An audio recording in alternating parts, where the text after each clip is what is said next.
There have been 1,472 executions in America since.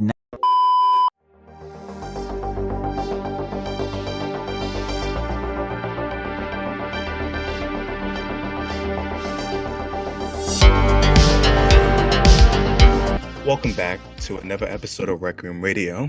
I'm one of your favorite schizos, Hazy Dialects, and of course we obviously have the lead host, the host of today, Solo Requiem, who's often the person that I'm accompanied by, and we also have Roxandria, who will be discussing with us art. Art is a very unique and interesting topic, due to it being a motive of expression for a myriad of cultures. There's particularly different ways of it being expressed through effigies, symbols, and recurring mythologies that might prescribe some value or belief or principles as to how they convey societal norms, conventions, and ideas, which calls into question a particular notion that sometimes comes to the forefront of people's minds. And usually that refinement is there an objective lens in which we should have this emotive? I mean, if it's coming with so many other made of subject matters, ideas, and beliefs that could be commentary to the masses at large and to the zeitgeist, is there a important pursuit into knowing what is the objective way and manner to refine such ideas? With us, we also have Roxandria, who is also having a YouTube channel known as the Classical Odyssey, which I would highly recommend that many of you go subscribe to immediately. But I will allow her to speak extensively about what the channel is about and to let us know some of her projects, some of the most powerful videos that she's created over the time period of making the channel, and just in general who she is. How you doing today? And let the audience at large know about you. Hi, so first of all, thank you very much for having me. It's always a great opportunity to talk about Classical Odyssey, which is my personal project. I was thinking what I should start with because I still do not consider myself as an artist. This is not what I do professionally. I am a geographer. I'm finishing my PhD in environmental geography, to be more specific. And art has been something that has been an intrinsic part of my personality, I would say. Since I was born, I was always interested in drawing, and my dad is a very, very talented person. He's a natural talent, I would say, even though he was never a professional artist or studied art in an academic context. He's, by the way, a retired fighter pilot. But I had the opportunity to learn some of the basics because he taught me some important principles, like the proportions of the human body, and we both love horses. Horses are one of my favorite subjects in art. But I never studied it systematically. And I never focused on art in school. I never focused on art after school. I always focused on the main subjects. It was usually science, biology, physics, and history, especially history. That's what interested me always. And so it only happened after a long hiatus of maybe more than a decade, I would say. I went through some, I would say, rather difficult times, some health problems. And I think I got to the point where I realized that I do not want to live my life without knowing what I can become as an artist, since I have the capacity and the love for and the passion for art. So this was about 2019 that I really started to voraciously consume every resource I could find online. Now, to me, the orientation towards classical arts, which is a very broad term, I think we can talk about it later. We're going to give the definitions throughout the conversation. That was very natural to me. So I always knew that when you study art, you have to start with the basics. The basics being understanding basic shapes and forms, like the sphere, a cube, how they reflect light, how light is reflected on surfaces, understanding the basic proportions of the human anatomy, animal anatomy, and then just the laws of optics, basically, how you transfer something that is 3D onto a 2D surface. And So these things were innate. Also, I was exposed since I was small because I come from Romania. Later in life, I realized that I had some sort of a classical education both at home and in school, which was very normal for us. So I grew up with Greek legends and Greek mythology. Actually, that's what my dad was reading to me before bedtime. And in school, I had to read the most important works of universal literature, and also the things that I was exposed to on TV. I grew up in the, let's say, post-communist Romania, 90s, in the 90s, and I remember at least how I perceived the world at that point. There was an insatiable thirst for knowledge and for the things that we missed out on for so many decades during communism. And I would see very interesting people on TV, like the old generation or the old aristocracy from Romania talking about history, the history of their families. There was a historian that I remember watching him being completely fascinated. He was a member of the Paleologos families, the Byzantine family. So part of that family moved to Romania, and that all contributed to my overall view that, just generally speaking, for lack of a better word, classical arts is where you should go and start your artistic education. So I tried to find everything that I could online, and I studied it by myself. And I did that on the side while working, while doing my PhD. I mean, this is my last year of my PhD thesis, so I studied before. And this is kind of a long introduction. I don't know if that was expected of me to have such a long introduction, but I would be much happier to hear questions from you. Oh, it's a beautiful, and it really encompasses a lot about your personality and upbringing and what inspired you to walk down this path. And I really appreciate you for sharing that with us. Thank you. One of my first questions I'd like to have for you is, you already talked about how coming from a post-communist nation that led to you almost having a thirst for knowledge and experiencing it more.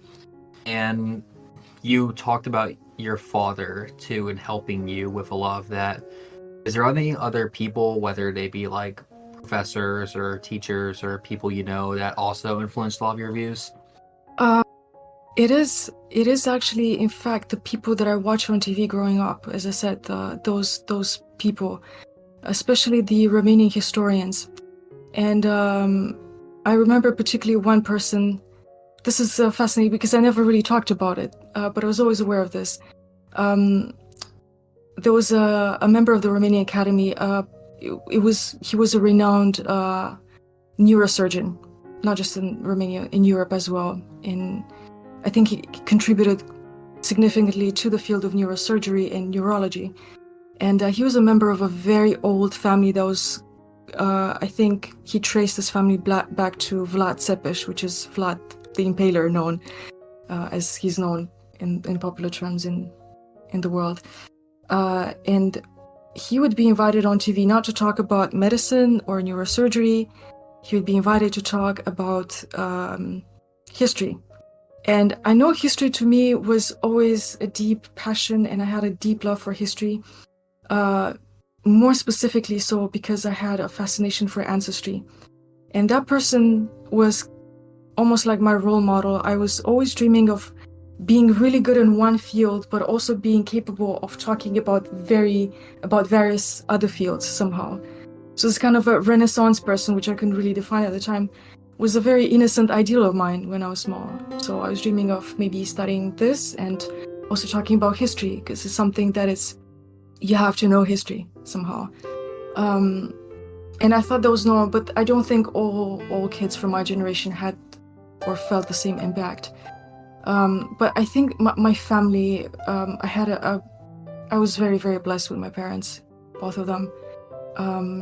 And yeah, I would have in school professors that would teach us rigor, and the emphasis in the Romanian schooling system was always on having a very good basis of general culture, so knowing as much as you can about as much as you can, to the point that it was a little bit too overcrowded, because sometimes if you have to do so much, you just learn for the moment, for the test, and then you forget about it. But that was a really great asset later in life when I know when I finally knew how to value it. Okay. And would you say that later helped inspire you for your Classical Odyssey project that you've been doing? Or what led you to do all of that? Yeah, so I started in about, I think, 2019. I really started seriously with art, and my friends, especially some of my friends, they really insisted that I start a YouTube channel. And yeah, this is a little bit sad. I was very, very sick in around 2019, 2020. And it was pretty bad. It was the second time in my life where I was actually expecting the worst. And I had a very, very long recovery period. And during that recovery period, I had to discipline myself not to think about what I was going through, the pain and the possibilities of everything going wrong.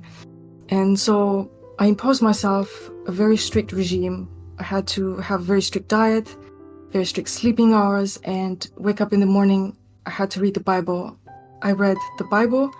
I read writings by the church fathers. I remember especially John Chrysostom. And in addition to that, what helped me so much is I went back to the Odyssey by Homer. And I remember the summer of 2020, I was reading through the Odyssey and I discovered some interesting authors that wrote a critique of the Odyssey, which I read as well. And I remember I had that idea of the Odyssey, and I thought my life is an Odyssey. Our lives are supposed to be seen as an Odyssey. And that helped me see pain and sickness and the continuous threat of death actually as an adventure, because that's what makes Greek legends and everything that is beautiful and uplifting. It's just the threat that you have to live with and you have to face. And so I realized that also art helped me cope with this, and I realized how important and deep the need for beauty is in our lives, because it goes beyond than just pure enjoyment and pure pleasure of our eyes. It's something that our soul needs, especially in certain seasons of our lives, more than ever probably.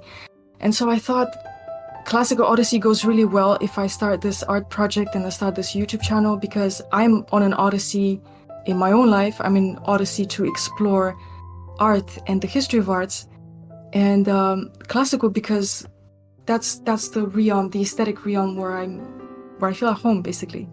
So yeah, that's a more emotional explanation, but I think that's the best explanation I can give. No, I love that a lot. And it's interesting you mentioned like St. John of Chrysostom, because he has a cool quote on art where he says, "This art has been given us by the Holy Spirit, who, even in the wilderness, instructed Bezaleel to make the tabernacle, its furnishing, and its priestly vestments, according to a pattern that has been shown to him on the mountain." And that's part of his homilies on the statues. So I thought that was really beautiful. Mm-hmm. How even early that. church fathers and like, the Eastern Church, how they talk about, what is art, what is beauty. And I find it interesting, almost a very subliminal view of it within nature, while a lot of the Western, especially like, Roman Catholicism view, the Latin view of art, is an appeal to heaven. So we see art that is in its highest form as one that is the appraisal of God, or trying to reach God, if you will. Absolutely. Because ultimately, I think I see art as a tool, and it's a tool to explore eternity and God. And it appeals. I see art has to be connected to philosophy, has to be connected to a worldview, and has to be connected to things that are super rational. I mean, above reason, which is faith. Faith is above reason. The deepest truths about life are supra-rational, that is above reason. God himself is above everything. So, and God is beauty, and God is the creator of beauty. And I love that you gave that quote, because we forget that the temple, it was very, very specifically designed, and God himself wanted that specific design, and every single ornament was supposed to be a symbol of something from the eternal realm of things, and to remind people of God, his truths, and the ultimate reality, which is eternity with him. And that is the ultimate purpose of art.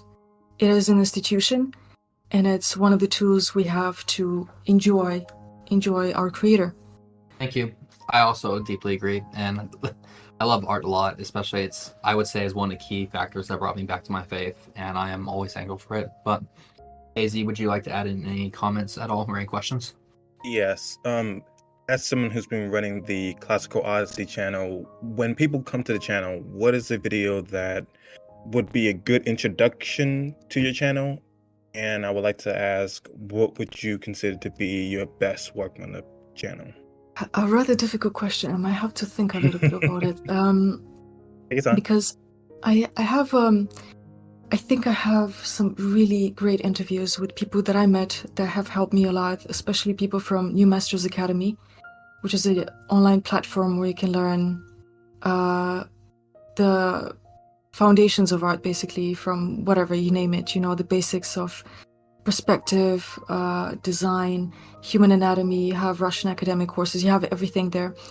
And Josh Jacobo, the founder, whom I interviewed, has an absolutely fascinating life story, very, very touching. And he had the same view. And it's interesting how once you're on this path, you attract people, and you attract people that attract other people. And all of a sudden you feel like you know so many. Because he was also having the same thoughts that I had. And just meeting the right people at the right time, he realized that almost everybody who's a really good artist, I'm allowed to say that everybody who's a really good artist thinks exactly the same. And they think that we have to come together and do something together. So I think the interviews give you a lot of food for your soul and very profound topics. In terms of art, what I've created, I have probably my most viewed video is one where I'm talking about perspective and the laws of shadow and light, and I'm drawing a Byzantine church. That's one that is very good, I think, in terms of instructional video.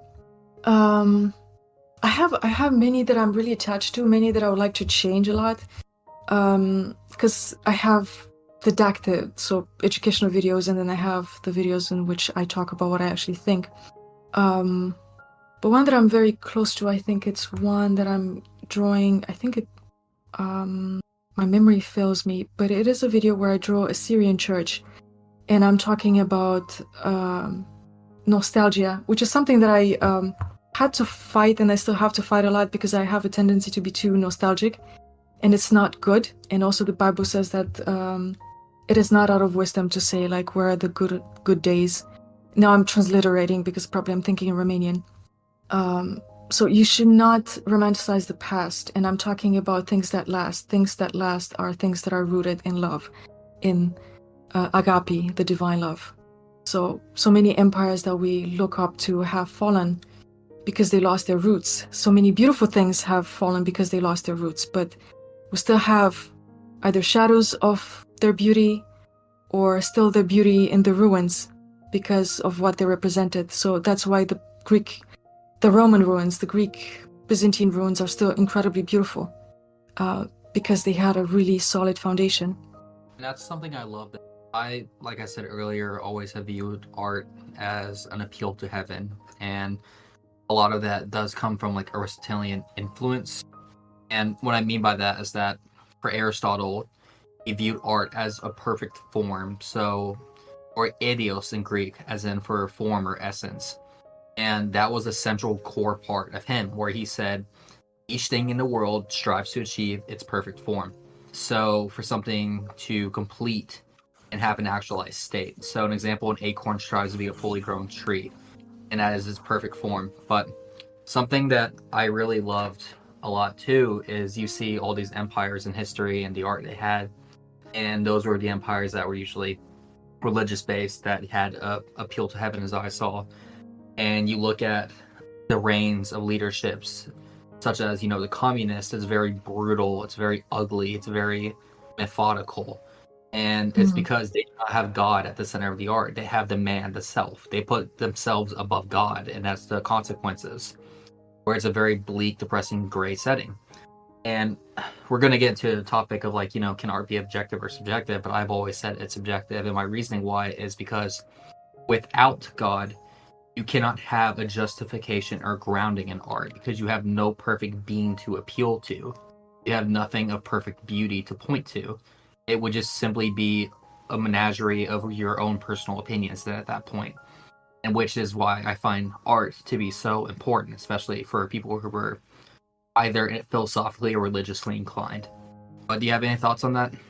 I have many thoughts on many things that you mentioned. I really love the fact that you brought in Aristotle, because both Aristotle and Plato, now probably you're aware of this, we tend to think that the Eastern Christians are more Platonic and the Western Christians are more Aristotelian, which is true in their philosophy, and it's more mystical, let's say the Platonic part, the myth of the cave. And both views, they're complementary. They're very complementary. And I just wanted to briefly mention, because my to say motto is a little bit too simplistic, but I wanted to make it almost like my constitution in art. I have 3 verses in mind. So one of them is Philippians 4:8, which is, you see it on my website, on my Twitter, and it says, "Finally, brothers and sisters, whatever is true, whatever is noble, whatever is right, whatever is pure, whatever is lovely, whatever is admirable, if anything is excellent or praiseworthy, think about such things." This is such a foundational verse for me, for everything, for science, for art. This is what God wants us to focus on, because these are the key ingredients that make up beauty. And beauty is a virtue in itself. When we say beauty, nowadays, most people, they automatically think about physical beauty. They think about a beautiful supermodel, the supermodels of the 90s, let's say. Those are just good emblems of beauty. But beauty is so vast, because it feels like in beauty, we have all of these virtues subsumed somehow. Because beauty cannot be... when you look at something and you feel like it's beautiful and you feel it with your soul, it's not just because it's physically beautiful, it's also because of everything that it invokes. It invokes goodness, it invokes purity, it invokes excellence, loveliness, righteousness, nobility, things that are praiseworthy. And all of these things that God wants us to fill our mind with are exactly the opposite of what we see today in the world, which is death and decay. If I were to describe the zeitgeist of today in terms of aesthetics, the movie industry, the entertainment industry, social media is death and decay. And it sounds a little bit too morbid. I agree. And exactly. I believe Pope Leo XIII actually spoke. No, my apologies. It was Pope John Paul II. He spoke on the issue that was rising at the time of pornography. Yes. And he said, his quote is very famous, is that the issue of pornography is not because it shows too much, but because it shows too little. And what he meant by that is that the current zeitgeist and scene is that it dehumanizes everything and makes it purely material, where you do not see a beautiful woman for all her kindness and virtue and sweetness and her soul, like who she is as an individual. Pornography only displays like her body and like, a very like lewd act, basically, which is, to me, not art. That's not really... I don't see that as art. I see it as being a very disgusting, and it's a mockery of art, in my opinion, because art would be seeing what is this woman's soul, what is her virtue, what is her beauty. I don't see pornography doing that. That's why I love Pope John Paul II, who said that, where he called that out. I definitely agree with you on that. Yeah, and also please feel free to interrupt me, because I might just go on and probably lose track and digress. But the second verse... The second verse is from Ecclesiastes 3:11. It's one of my favorite verses. It says that He has made everything beautiful in its time. He also set eternity, that is God.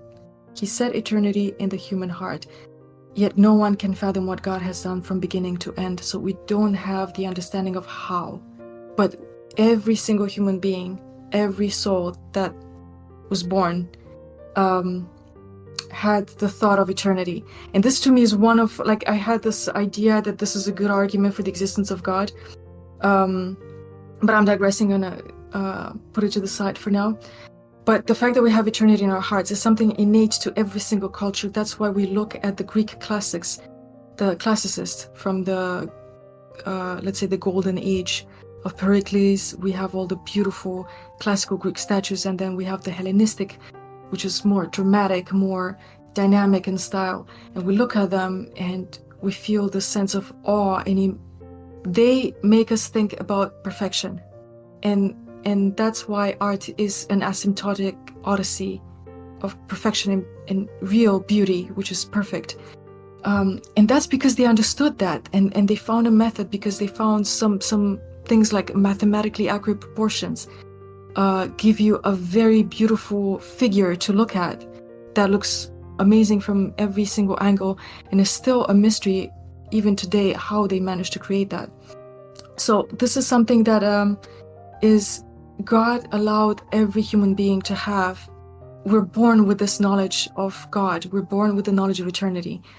And we have, the argument of the natural law, which I'm not going to insist upon, in Romans 2:15, that people have this law written on their hearts. That means conscience. We all have conscience that tells us what is right and what is wrong, which leads us on the path of objectivity of art, because we have these things that are innate and universal. God gave us these things to have since we're born, regardless of whether we heard the gospel or not. That means that there's an objectivity to it. That also means that art has to have an objective basis. So that will lead to my let's say core philosophy, if I can name it, about art, which is art has to be rooted in the logos. And that's my purpose, if I could ever achieve it in this lifetime, is to create art that is rooted in the logos. And logos is a Greek word that means word, or the embodiment of an idea in spoken or written language or speech. It can be a statement. It can also mean reason. It can also mean logic. It's a very complex word, and that's why Christ is the logos. He was from the very beginning. So that's the foundation of everything. If we're rooted in the logos, if we do science, if you create art, if you do any type of crafts, everyday chores, everything that is rooted in the logos will ultimately be a statement of godly beauty. That was extremely beautifully said. It's amazing. It's good to see that you had a little bit of a soft spot for Thomism there, for the natural law. Thank you. Yeah, I really agreed with a lot of what you said, but I'm curious because I know Hazy Dialects, he's a very good friend of mine and a co-host. He may not be as religious as you and I, so I'd be curious to see from his perspective how he'd approach the issue of art. Hazy, do you want to elaborate some on your own views? Mostly, when it comes to art, I've always perceived it as whether it's learning the classics, whether you're learning Bach or replicating certain pieces like the Sixtine Chapel, or providing the understandings of the subtle smiles and smirks of the Mona Lisa. I normally look at it as some level of emotive or learning the modes of expression from a particular culture or essence of a particular timeline or framework, and that can be fine, but often enough I usually look at it through the pursuit of whatever the artist is trying to express. And while I would not say that there isn't necessarily a utility or value in the pursuit as it's described here, my perception of art is usually whether or not classical or modernist, whatever you might be, whatever might be your fancy. My idea is typically about the emotive and expressions that usually lends to the goals of whatever art you're attempting to create. What conventions are you understanding and are deliberately trying to express within your art, or where's your pursuit and evolution beyond whatever foundation you build for yourself as an artist? So that is my perspective upon art. As to the discussion about subjectivity versus objectivity, usually I like to hear people's perspectives and pick their brains about it. Sorry about the I know somebody while recording for an engineer or audio engineer is going to strangle me, like wring the life out of me for doing all that. However, I think the biggest element that is reoccurring in what you're saying is resonance, a deep understanding of cultural playback to what is occurring today. the importance and significance of understanding that culture and providing others through the conveyance of these illustrations and art pieces to invoke a long loss or what you believe to be the most vital components of a particular culture. And I think that's a invaluable thing to have a reinsurgence within art to do. So I believe that to be. I'm sorry to interrupt you. If I may ask you, do you view art as having an end cause, or do you view it to be more of a circular? As in, do you see like how we described, I guess, more religious or Aristotelian or Platonic view of art is that it has an end cause? But I know there's other schools of thought we could get into that believe art doesn't have an end cause. Art simply is. It's the expression of self. I'm curious your thoughts on that. It's an interesting question. If you talk about art as being circular or having an end cause, it's these are very technical terms applied to a very broad field, and I have to have these definitions very clear in my mind what it means having an end, because I said that art is a tool to enjoy God and his creation, but by saying that does not imply the fact that art is utilitarian par excellence, because just like very often you have to appeal to things that are so banal that you don't think about them on a daily basis. For instance, do you enjoy the flowers for some sort of particular purpose that you have to figure out, or do you enjoy them just because they exist and they're there? And that's also about beauty. Does beauty do anything concretely speaking? Does it do anything to you? I feel like that's not the really. difference between all three of us, because I already said earlier, for me, I view art very Aristotelian, to where it's part of the ethos or the essence of a thing. And the purpose of the essence of art is that it is to have an appeal to heaven, as in what is the highest form of art, and that's appealing to God. And I understand you mentioned earlier more of the Platonic Eastern Orthodox view, because like you said, art is more of a tool in like a sense of like, you know, worship or bringing closer to God. And would we both, me and you, agree though that art would have an end point, or would that be too Aristotelian for you? I don't think I would like to give a finite answer to this, because I feel like I'm not sure if art will happen in heaven. It might happen in heaven. We might have everything that we have on this earth, but perfect. So right now, for the limits of my knowledge, of my understanding, art is both a tool and a means to perpetuate, share the beauty of God, the beauty of his creation. But more than that, I think if I were to answer both of your questions and choose one or the other, I think I would limit the subject very much, and it's something that we cannot really define exhaustively. So, you know, it's like, can you define God? You can't define God. That's why we have the apophatic method or the apophatic theology. It's much more helpful and safer to say what God is not than to what God is, because God is infinite. And we cannot define infinity. We don't even have the capacity to put infinity into our minds, yet we have that as a concept that is, we're born with that concept of infinity and eternity. So this is a miracle, and I think this is a miracle, and it's a mystery. It's amazing that even if we talk about the STEM sciences, you absolutely need the concept of infinity in mathematical equations to explain certain things.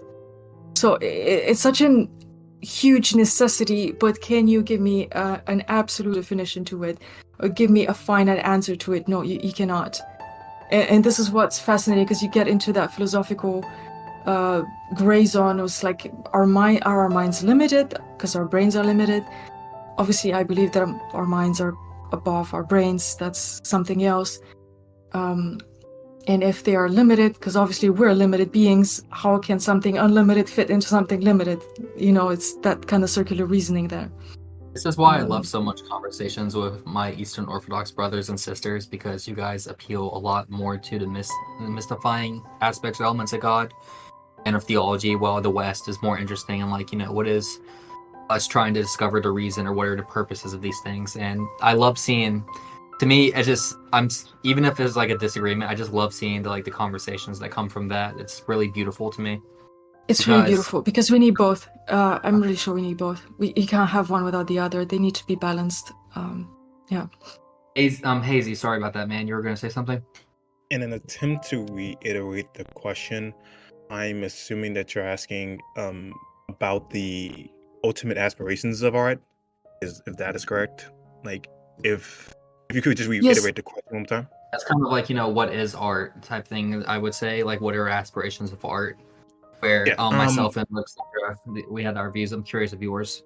Probably to succinctly express it as well as possible, art is similar to the human experience, a combination of synapses, firing experiences, world, as we interact with it in a constant evolving borealis of ideas and reactions of those ideas.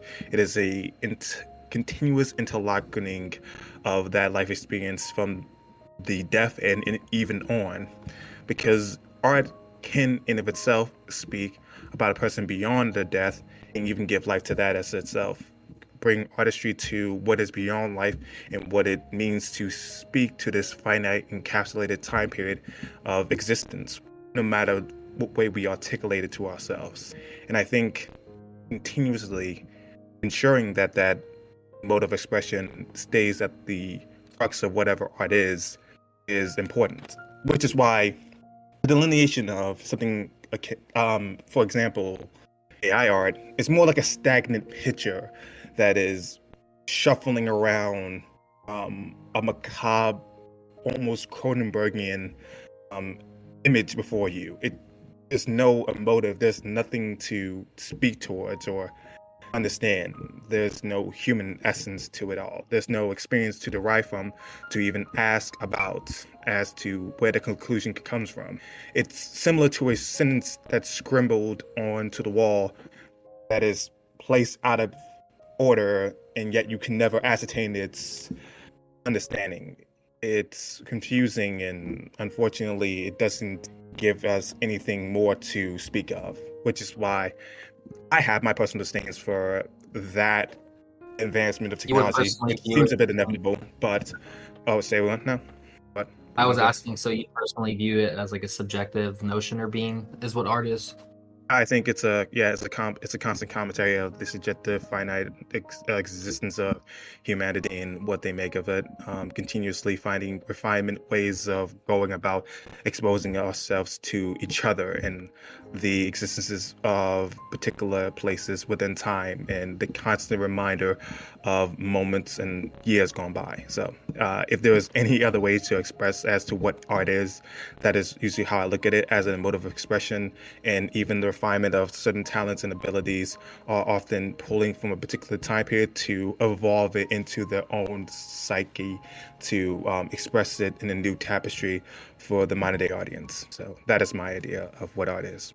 That was beautiful. That was a very comprehensive, almost all-encompassing overview of it's basically history of the arts overall. And it just reminded me of something that I was discussing with my friend Joshua Jacobo, who's the founder of New Masters Academy, the platform that I mentioned previously. So my view and his view, like in his words, he said that there is only one art tradition. Because if you look back in time, you look at the archaic period, you look at the classical period, the Hellenistic, then the Roman Empire, which had two big phases. It was the veristic style during the Republic, which was very hyper-realistic. If you're familiar, the veristic Roman style, you have the hyper-realistic busts that showed every single wrinkle on somebody's face or everything. And it was seen as honorable because it was a society that emphasized honor in work, and every individual was equally important. And then we have the imperial Roman Empire, Roman period, where we have this heroic style, which is basically reviving the Greek classicist, athletic, big, heroic proportions of the statues, sculptures representing the Caesar. And to some extent, yes, it is a testament of the time. It's a testament of the worldview of the time, of the culture of the time, of the people who lived and how they thought and how they related to each other, related to the world around them and God. But at the same time, when you start to study deeper and deeper, you find a lot more things in common. You find that there's so much unifying. There's such a universal view when it comes to creating beautiful ceramics. There's such a beautiful unifying view when it comes to creating beautiful ornaments on armor, Bronze Age, you name it, everything. And then the Renaissance. That's why it's interesting that Sola mentioned circularity. I had a presentation at some point. It was at a conference. I talked about circularity in art history, which is not really circular, but it's more like a spiral. We tend to tangentially go back again to what was previously created in the past. And funnily enough, we always tend to go back to the Greeks.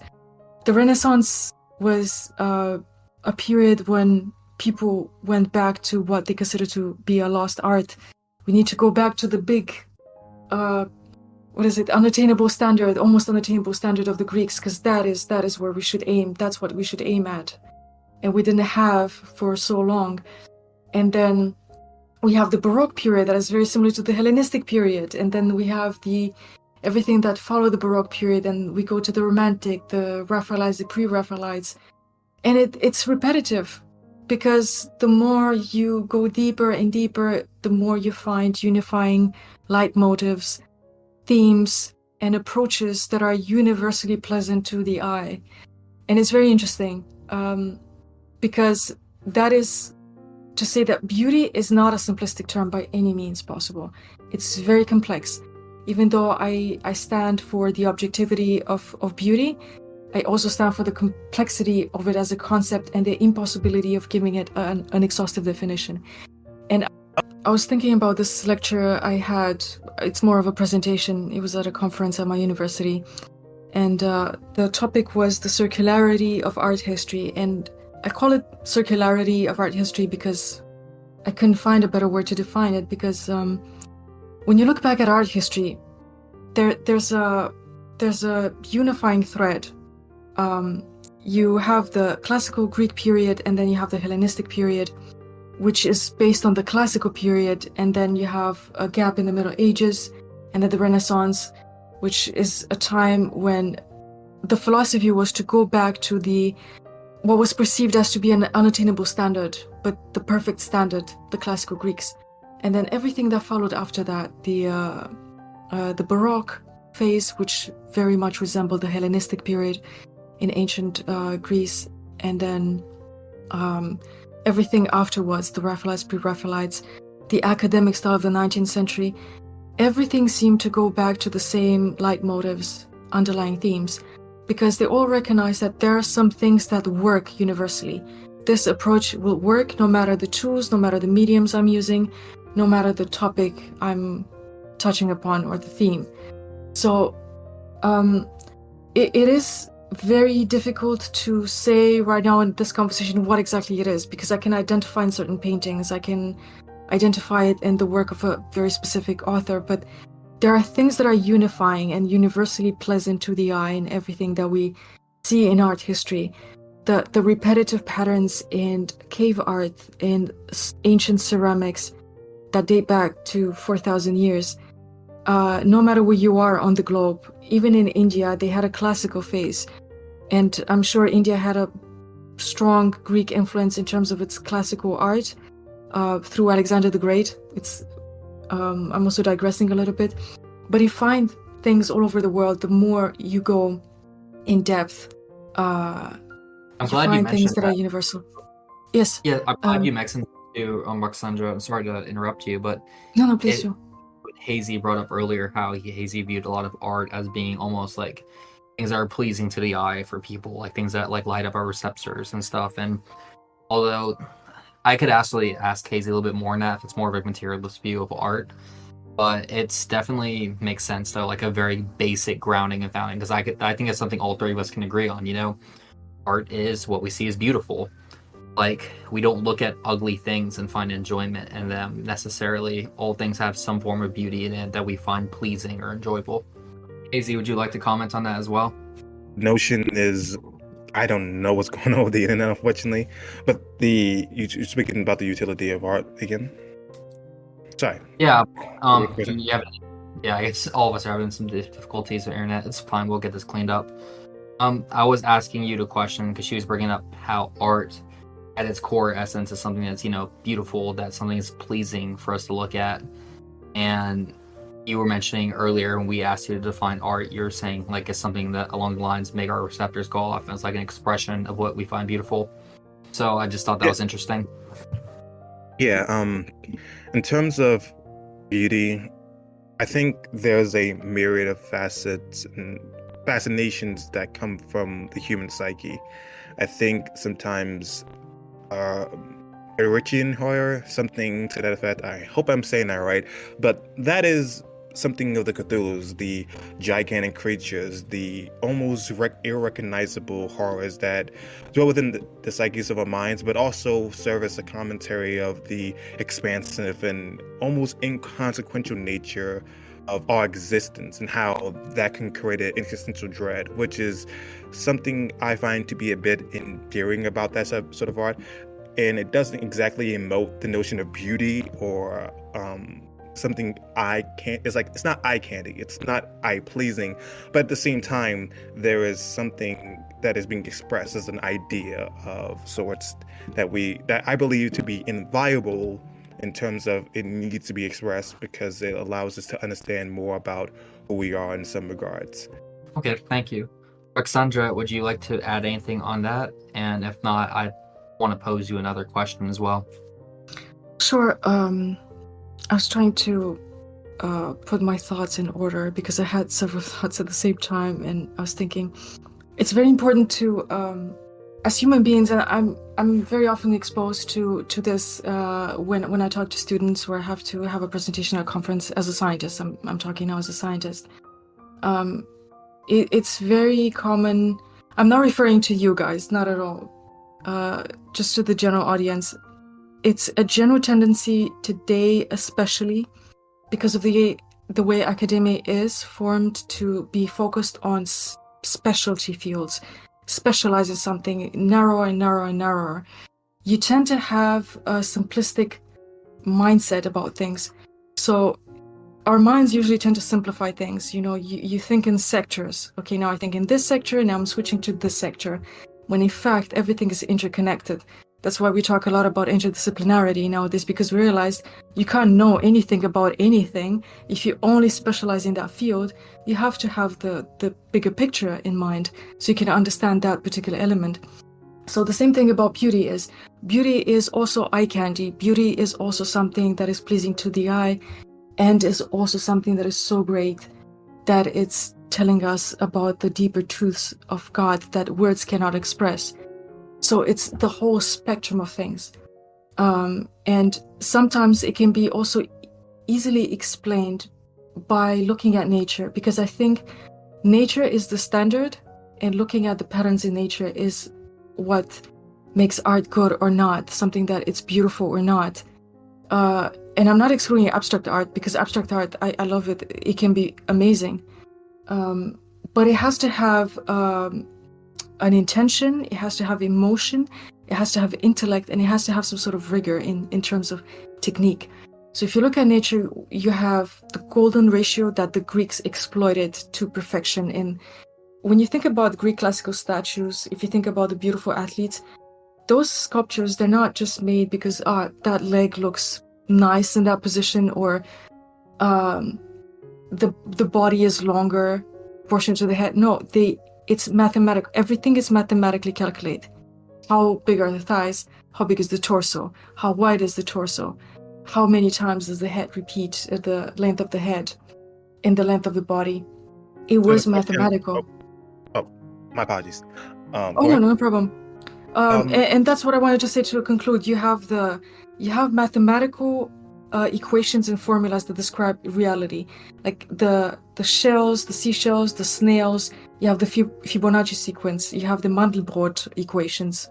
which are the fractals, the repetitive structures in nature that make things beautiful. Because in a sense, complexity, I like to say that is simplicity multiplied, which doesn't make it simplistic at all. It's very complicated to understand, but it's actually kind of simple in its core.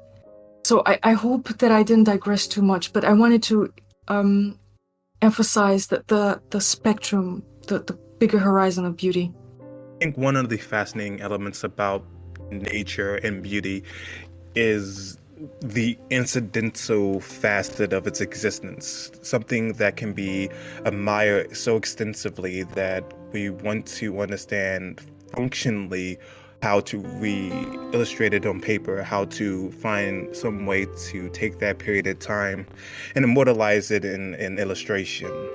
Not only do the Greeks normally find some illustrations of human anatomy, but they point out how, to some degree, art, and this is how I'm going to relate it, art is fascinating and high tier due to the level of considerable effort, work, and consideration to the technique in order to produce it.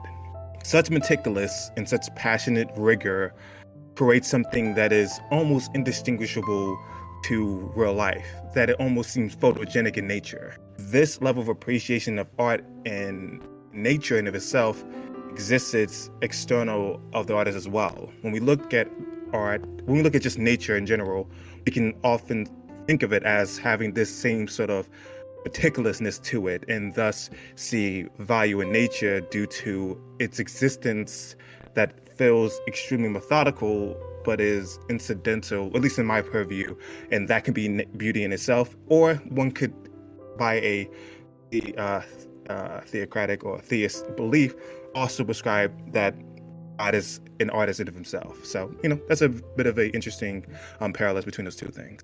No, that's very, very beautifully put. And it really comes to subsume a lot of my ideas, the beauty in nature, because everything is created in order. The universe is created in order, and the geometry of everything that we see, it's just beautifully fine-tuned. If I may ask, and this is a question I wanted to bring up earlier, but we see art from certain periods, and we've already basically established and talked about what is art, what is the beauty of art. I want to know, how did we get from like the Baroque, Renaissance, Gothic era, these is arguably, peak art, to where we are today in this like postmodern sense, where now taping a banana to a wall or having a urinal displayed in public is considered art. It's unfortunate and disgusting, but I know recently in an art museum exhibit in Washington, there was a room that was completely white, empty, and a janitor mistakenly left his prescription glasses on the floor, and a bunch of like these art critics, air quotes on that, came by just taking pictures of what was a misplaced item, and they were praising it for its artistic expression when it was literally just glasses being left in an empty white room. And it's heartbreaking, but that's kind of like where art is now, where it's almost like laughable, if it will. But Roxandra, I want to know your views on that. Like, what happened? I was laughing, but I usually laugh inaudibly, so it's it's something that we all think a lot about, like what happened, and just to start with something more pleasant. At some point, I don't think I don't know if you caught me because I had an internet problem. I was talking about the veristic versus the heroic Roman styles. And you have these two phases in Roman history, the Roman Republic, and then you have the Roman Empire. And during the Roman Republic, obviously, the emphasis was more on the collective, the role of the individual in the collective, and the hard work of every single citizen. Everybody was valuable in contributing to the honor and glory of the Republic. And so in that period, we had the veristic, what is known as the veristic style. And that veristic style presented reality as it actually was, without any romanticizing or idealizing anything. So you have these busts, like the bust of what is now considered to be Cato the Great. You see all the wrinkles, every imperfection on their faces, women and men, because that was a sign of honor, as people that lived their lives, that worked hard. Whereas during the Roman empire, when the emphasis was on Caesar, that individual was a demigod or a god, they went back to the Greek classicism and they created those beautiful statues that are idealized. You have this heroic proportions. They're not realistic proportions because the body is longer. So art reflects the movements of society, the movements and the thoughts of the society of at a certain time. We don't have, unfortunately, any written record of what happened in all of human history, so I don't know if what's happening today did not happen before. But I think it's two main things. One thing that is probably comes second in importance, in my opinion, but it's very, very relevant. We've lost touch with our nature. I think I would give let's say, a bucolic analogy. A shepherd in Romania 200 years ago, at night, guarding the sheep, looking up at the stars, he had a better understanding of the cosmos, the universe, and God than a scientist working in a lab doing tests on zebrafish has, probably. So we've lost that natural view of the world that is the natural humanity part, because everything is filtered. It's filtered through the TV, now through the internet, filtered through the artificially imposed, lifestyle of just the jobs that we have in the 20th and the 21st century after the Industrial Revolution, which I'm not saying it as bad at all, not at all. And then we have the two world wars that have shattered the world. And we have the atheistic regimes, especially the communist regimes. The world has fallen to such a great extent in so many ways. And I think it's a spiritual battle here. As a Christian, I see it as a profound spiritual battle. People have lost the natural faith in God, and people have lost faith in God from a Christian point of view, the true faith. So if you don't have God, if you take God out of society, out of education, out of the family, then you have no higher authority. All you have is yourself, and you want to put yourself instead of God. And then everything becomes subjective and relative. So everything can be important because you decided to do so, because you are the center of your own universe. So it is in human nature. Once you go on that path, you want more and more and more. It's exactly like fast food. It's deteriorating your taste for natural foods. I'm sure that people who just drink sodas every day and eat from McDonald's, they will probably not be able to appreciate the difference between, two sorts of apples. Jonathan Gold apple, or I don't know. I saw this like weird apples in the store today. It was like Cosmos Crisp or something. It was so weird. But we lost that refined taste. So they're not going to be able to appreciate what is actually good and true food. And the same way is with everything else. And since it doesn't fill the gap, the hole that we have in our souls that should only be filled by God, we put everything we find to the point that it's like an addict, a crack addict, basically. You just want more and more and more of something that is worse and worse and worse, and makes you even more degraded. I'm sorry? Exactly. I said it's consumerist mindset is what I see it Exactly. as, very material.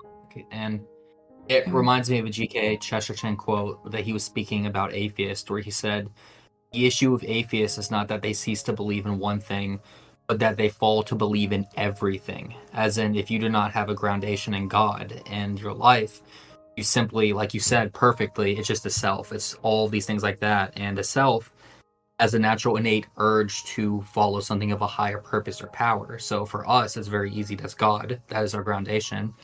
For an atheist, it's the modernist world. It's all of this Foucaultian nonsense we see around us. It's all this hyper materialistic, hyper consumeristic society basis, where even we see in our social medias and stuff, instead of like academia studies, it's endless doom scrolling of like TikTok or seeing cheap art like that, or AI art, for example, something that's created with the flick of a finger very fast. It's not real. It's all a copy of a copy. It's fake is what it is. And even what you're saying, McDonald's is not real food. So to someone who's so used to eating slop like a pig and a cattle, then it's no different than like him having an authentic good meal or having appreciation in the smaller things in life. But sorry if I went on a bit of a ramble there. No, that was perfect. I absolutely love that quote. I really love that quote. And I see so much of it. Sometimes it's a continuous suffering. I suffer on the side of arts and I suffer on the sides of science because I see what's happening there and I see what's happening on the other side. But it's actually the same thing because people have rejected truth, have rejected Christ, the Logos. And that's why I like to talk about the Logos, because that is the ultimate cause of everything that is. And that's what we have to pursue. We have to pursue Christ ultimately, who is the truth and the life. And if we turn our The way backs is that to... no one comes to the Father but through me. Yes, amen. And that is the root cause. We can find refined philosophical explanations to it, but it's just rejecting God. That's the rejection. This is exactly what sin looks like, and the rejection of God looks like. That's, yeah, postmodernist exhibitions, art exhibitions. That's exactly how. Yeah, if there were a perfect metaphor to rejecting God, that's it. But at the Something same time, I've we have. oh, I'm sorry. Continue. go ahead. No. I want you to finish that thought, and I'll tag on towards the end of it. What? The optimistic thing is that when you present a lot of people with beautiful art and show them what I consider classical in the sense of universal, you think about art history, there's such a thirst for it. There's such a thirst for it. And everywhere I go, people that I talk to, I see a lot of excitement, especially in the younger people. So, yeah, just the youth, generally. Young people born in the 2000s. Actually, I'm not even familiar right now. Like, if you ask me who are the Zoomers, who are the millennials, I know I'm a millennial, but I'm not very good at remembering these terms. But yeah, just children, adolescents, and because I've been talking to in universities and high schools, I had the opportunity to see the reactions, and they're very, very positive, and that makes me very happy. Something I think about when people talk about the diminishing value of art and what is art. Typically, to me, what comes to the forefront of my psyche is the infinite mass of information. Due to the connectivity of the internet, we are more connected than ever. But with that comes along this moment. And I think the only way I can show this is unfortunately to delve into a bit of just anime. It's not particularly relevant that you know all the concepts of this anime that I'm about to talk about, but what's important is that there's this moment within the anime that's called the infinite void. Within this infinite void, there's a infinite access of information. The technique isn't anything that harms you physically, but is just this continuous inundation of information to the point where you are immobilized by it. This is comparable to what the internet does nowadays. Just simply looking at something like YouTube, for instance, is a good example of this. Most people don't even know how many hours of content is uploaded on a daily basis. But when it comes to like YouTube, in terms of like hours of content that is just uploaded on the platform, it's somewhere around like 60 to nearly pretty much a 60,000 hours of content. That's on a daily basis. There is no way to ever access all that information. So there's no way to discern what is important, what isn't important.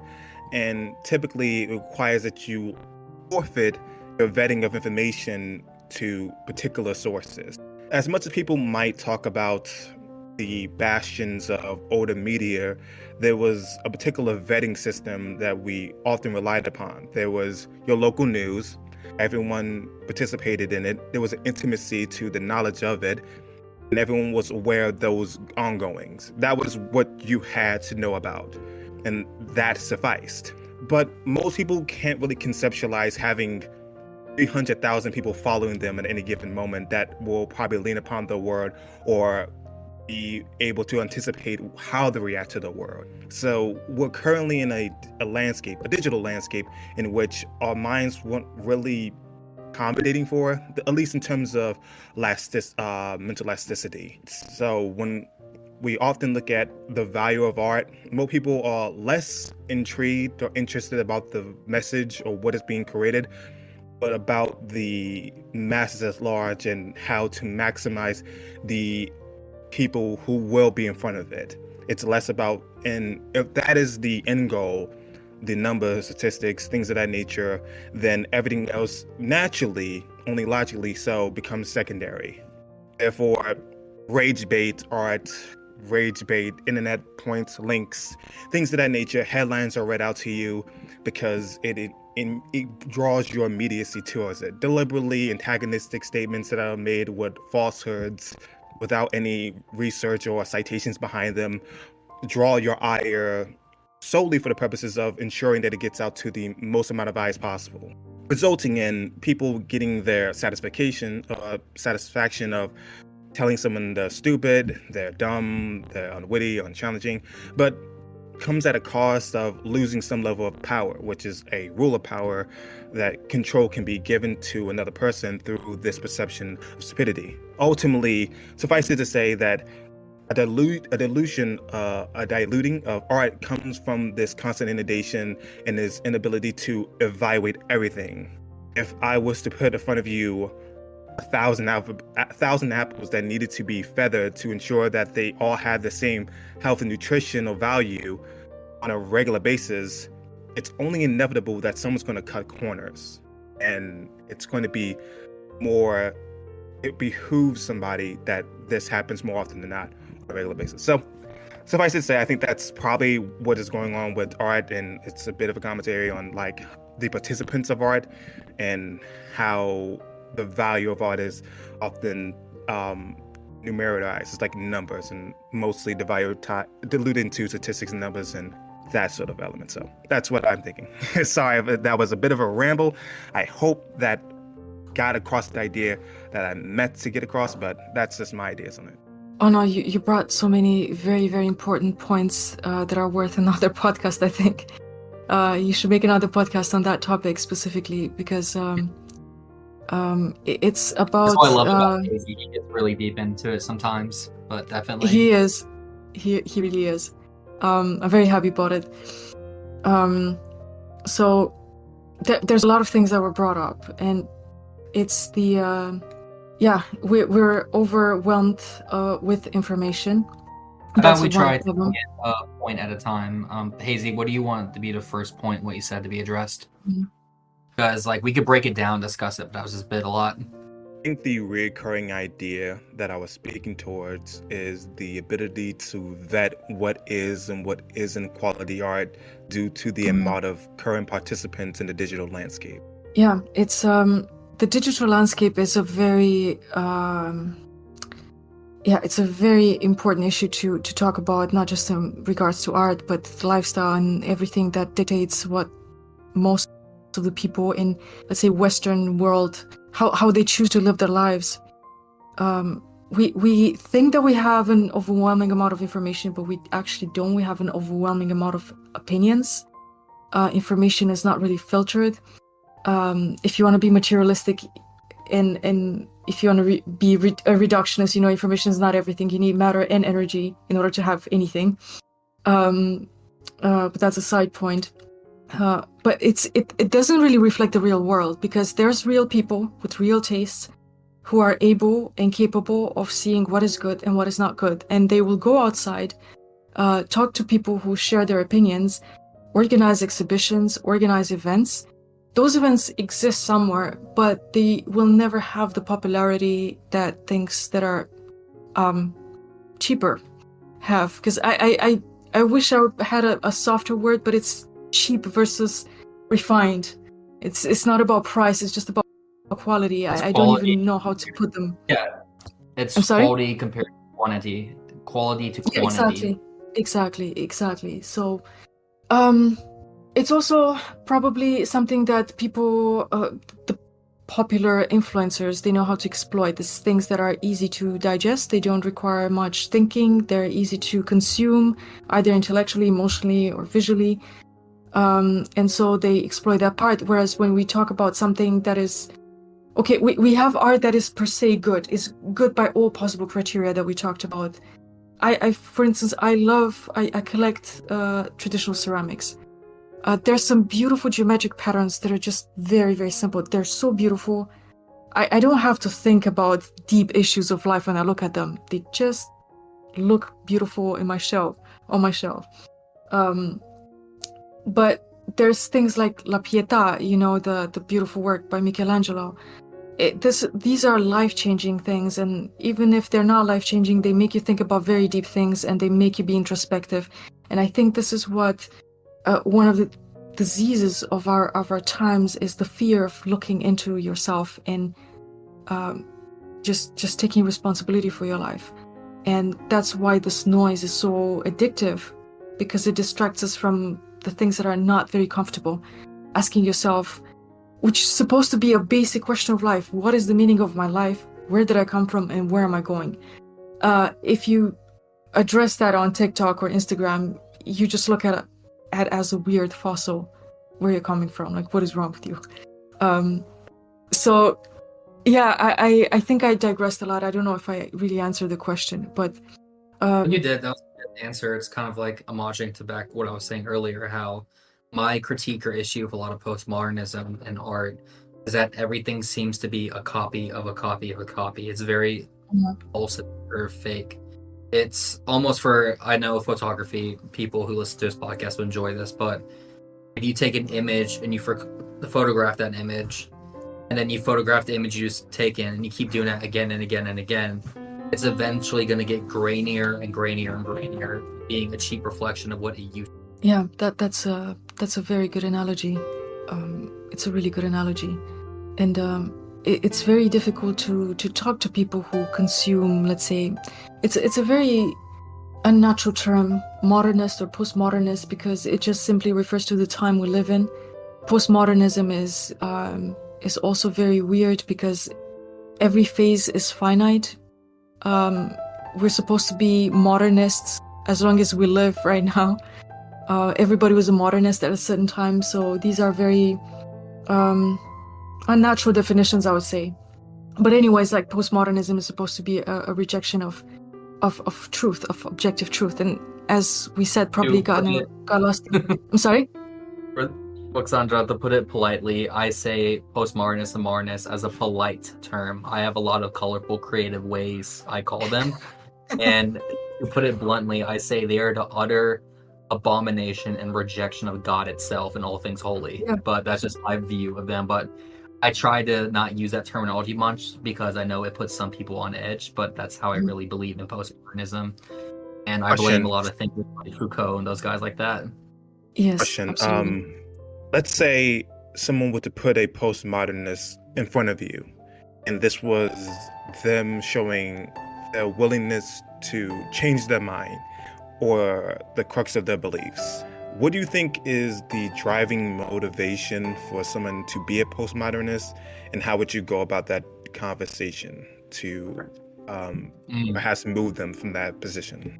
I would say, and then I'd like to hear what Roxandra's answer on this as well, but my first thing I see of postmodernism and postmodernist is that it's going to be hard to convince them, because they are so used to and absorbed to a lot of axioms of today, as in the live and let live mentality. Well, it's just your opinion, it's okay. They kind of reject this notion of right and wrong and truth and virtue. It's simply everything's a social construct, everything's an opinion.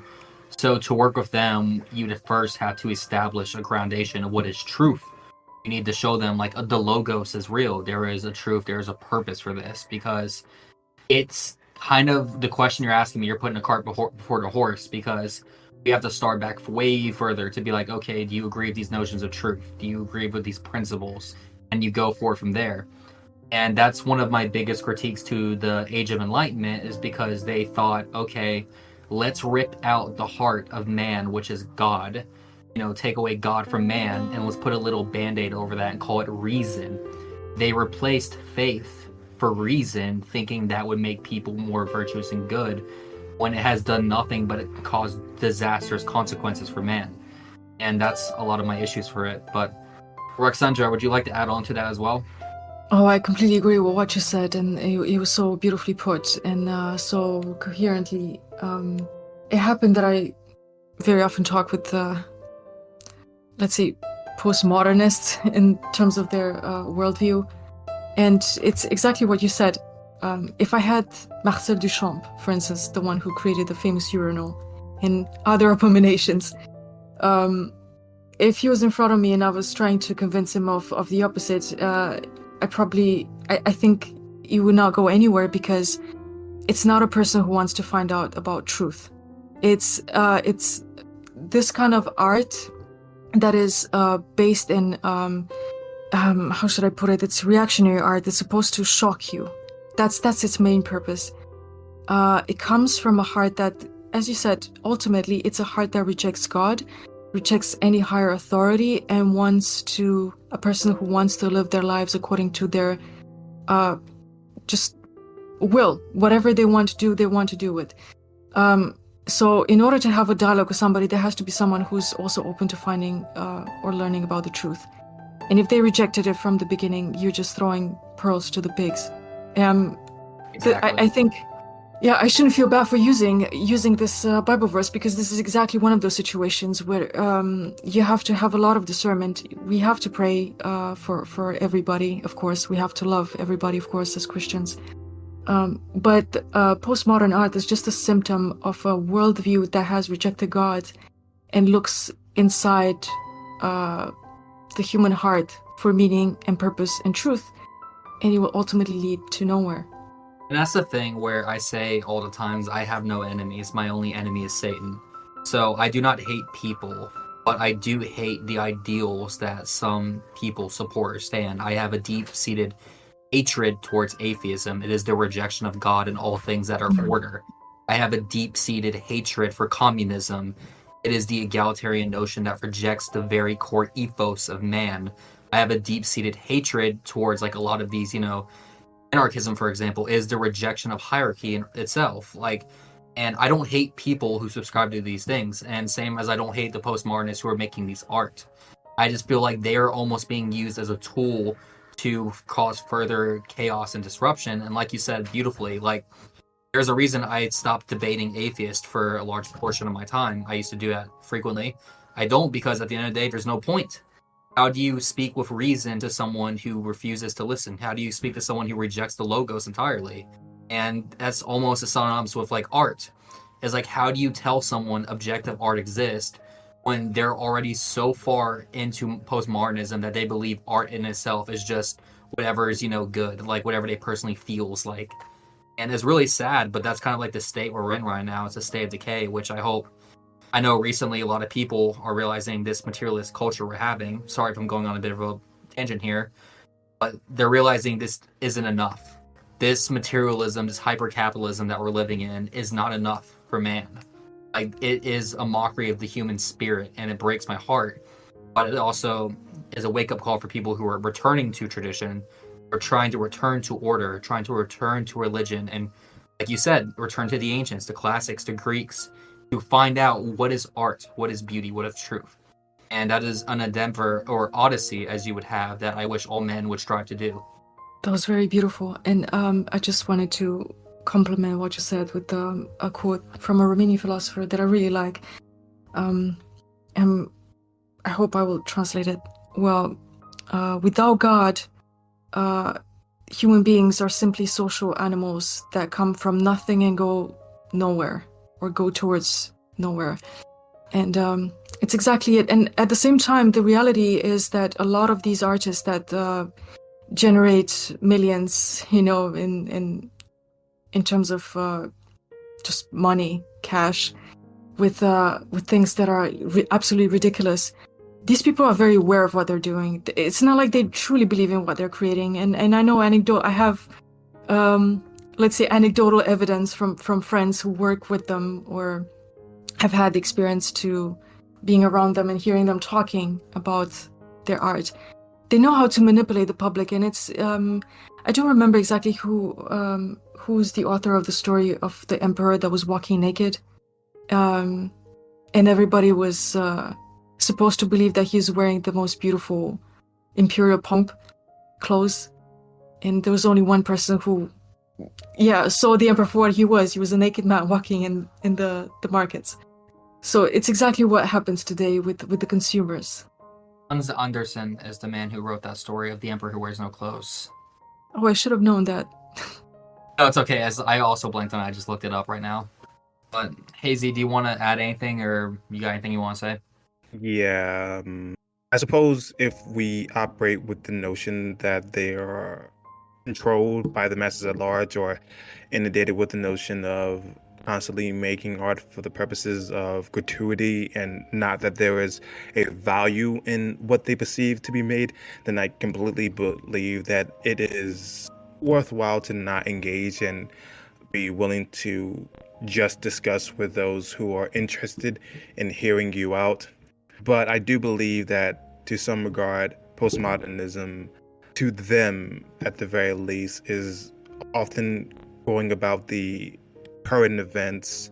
And even if that art is portraying some aimlessness or uncertainty or anxiety of life as it currently is, which some art that is created by postmodernism often deals with the dubious nature of what is life. And even then, sometimes within this current society, who have a similar level of responsibility as to upholding the household now find themselves in a particular position where they're questioning what it means to be a man of the household or to be a man in a relationship. This uneasiness can potentially be filled by a prescription of God or a leaning of sometimes the nuclear family prescription, whatever have you. I just think that sometimes these commentaries can link back into some emptiness of a core value that could be a starting place for discourse if you were intrigued to do so. So that's just my opinion on all that. And to be honest, you brought up a very good question, Hazy, about like, hey, what do we do for people who are the postmodernist? And I honestly think that would make an entirely separate episode where we could talk about that, because I truly believe, like Ruxandra was saying, is the issue is like, one, do they believe in logos? Two, do they not?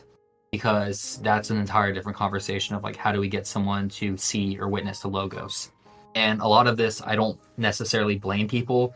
I see majority of the population as being sheep who are simply being cattled into what is the morality of the society they live in today.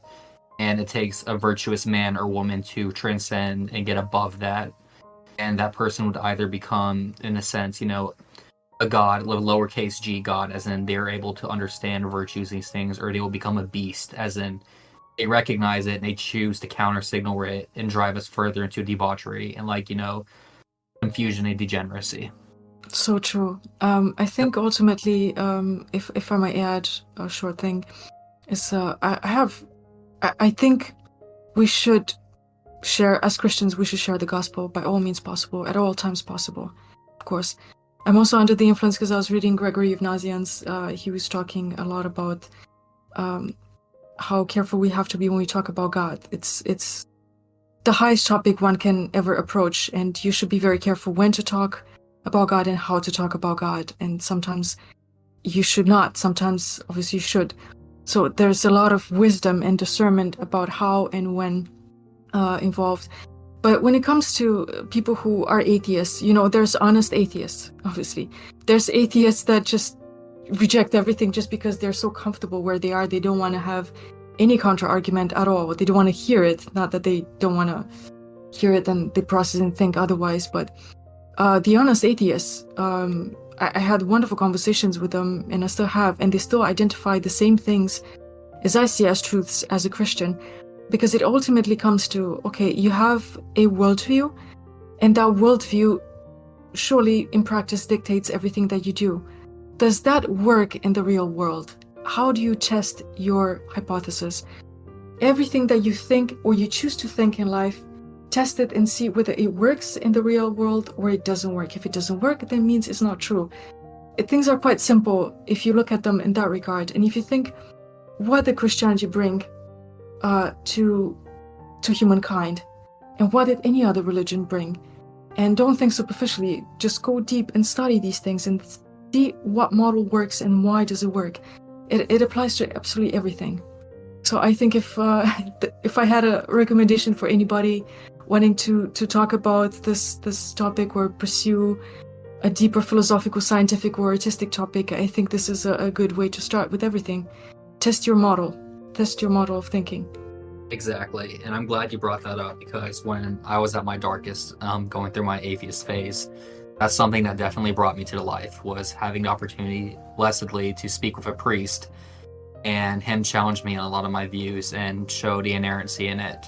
But um, I would like to say too, again, just reiterating it, I have and I hold as a Christian no harbor or hatred towards my fellow man or my fellow woman. That does not exhibit me from not harboring hatred towards ideas, especially ideas that I find to be destructive or, like we've been saying earlier, an affront to God itself. But Roxandra, I would like to know from you, who is your personal favorite artist that you'd recommend people check out and why? I'm never good at answering questions like that with this is my favorite artist or this is, because I want to learn as much as possible from as many as I can. But my main and my biggest influence is the Russian academic art, which I try to learn as much as I could. And I think it's the artists that I grew up with because they also reflected in their paintings the world that I've experienced growing up, the light that I've experienced, the people that I've seen somehow, and just generally the environment. And that's Ilya Repin, Isaac Levitan, and Valentin Serov. And these are three Russian artists that I really, really love. Both in terms of their technique. Ilya Repin is considered one of the greatest. I think he would be the equivalent of Dostoevsky or Tolstoy in visual arts, because I think this is something that I wish I would have seen, because I'm sure people thought about it, but I never seen it anywhere. So usually in art you portray heroes and big figures, and that's what the vast majority of artists prefers to portray in their drawings or paintings. But Ilya Repin was very revolutionary because he found the ordinary people, the lower class, people who worked in the harbor, hardworking, just hardworking common Russian peasants. And he portrayed them in such a heroic light that it just made me think about the Hercules of every day, the Odysseus of every day, just facing the tragedies, the ups and downs of life, and accepting where you are and doing your best in life makes you a hero. And that's what I see in their paintings, and that's why I love them a lot. Also Vasily Polenov. It's mostly Nice. Russians, but it's just because I resonate so much with that environment. I love Dostoevsky and Tolstoy as well. They're two of my favorite literary me too. geniuses I see as ever, but I cannot thank Absolutely. them enough. Would you like to also share with us your channel and where can people find you on social media? Yeah, so I have a website that I need to update soon because I kind of abandoned it, ignored it more, so to say. It's classicalodyssey.com. And you can basically find me in all social media platforms if you look up Classical Odyssey. So that would be Twitter, Instagram, or YouTube. I don't know if it's necessary to leave my Twitter handle or my Instagram. It's a little bit more complicated. You find me by the name of Ruxandra. I'm sorry? I said, don't worry about that. We could share that on our links when we publish this episode. So if it's Ruxandra in Classical Odyssey, you basically find everything you need. All right, that sounds good. Do I have any closing comments from anyone? Hazy, would you like to share your closing comments? And Roxandra? Thank you, Roxandra, for being here for our episode. I totally, this episode's pretty good. I enjoyed the conversation we've had. It's been extensive, and we've addressed a myriad of topics. I think anyone who watches this episode is going to get a lot from it. So I appreciate you joining on, and perhaps you can be on for another episode, considering that there was topics we touched upon in this particular episode that needs some level of expansion. So hopefully you'll be on for another one, and I greatly appreciate you being on for this one. No, I'm very, very grateful for the invitation. It was a wonderful experience. We got to touch upon so many amazing topics. I love to talk about them. I know we merely scratched the surface of so many things that can potentially be future episodes, and I'm very grateful for this opportunity. Thank you very much for having me. You're more than welcome, and I look forward to having you in the future on, and I look forward to having more guests on that talks about art. This was actually a very enjoyable episode to me. I've had great fun during this. So closing comments from me. Our next guest we're going to be having on the show is a man named Tweetathon, and he is going to be talking about the ancient Greeks and the pre-Socratics. More in particularly, he's going to be discussing Parmenides. So if you like philosophy, I encourage you checking out that episode. But this has been another episode of Requiem Radio. I thank you guys all for tuning in, and I hope to see you in the next one. Have a good one.